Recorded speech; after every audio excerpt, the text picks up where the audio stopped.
moving into the product terms, as said, is a dynamic product, dynamic document, and it's changed month over month. You can find it, the link on the screen. And it consists of an introduction, general license terms, software product specific terms, online services specific terms, and a lot of appendixes.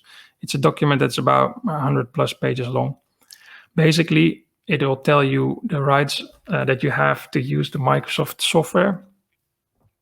And it will tell you software specifics, or if there are any additional clauses of interest for a certain software product.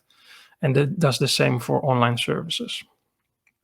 So when you sign up to a volume licensing agreement, either being in EA, CSP, etc., the product terms holds all these clauses, and they are of interest to you because they're tied to your contract. In the product licensing basics, we will use the product terms as a basis for explaining how Microsoft licenses its software products. The same with the online services terms. It can be found on the same page. It used to hold the Microsoft Online Services Data Processing Addendum. The DPA has changed to its own document, but it's referenced in the online services terms. So the online services terms now only covers the online services specific terms and any appendices or attachments that are of interest to these online services.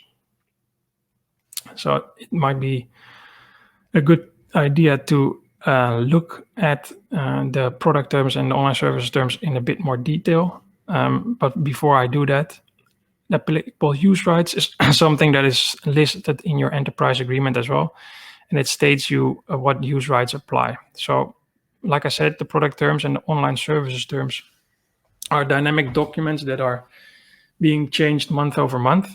But that doesn't mean that your rights to use the software or services change month over month. What changes month over month is the document, but your use rights are usually tied to the one that you signed at the date of your contractual anniversary date.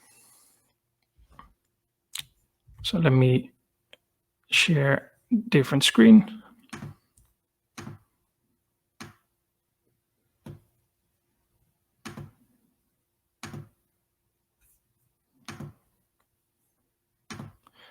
And the online services terms and the product terms usually just got a very big overhaul. So it's now a static website, a dynamic website where where it used to be a Word document. And it starts with basically the summary of changes, but it shows you the universal license terms that are available for software or services.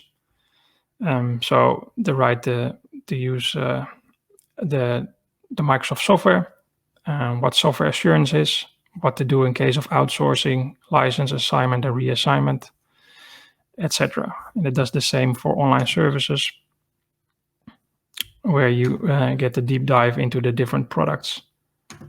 And if you select the EA, then it shows you what you can buy in an EA, and it shows you all kinds of different terms and conditions that are associated to the products for Microsoft 365.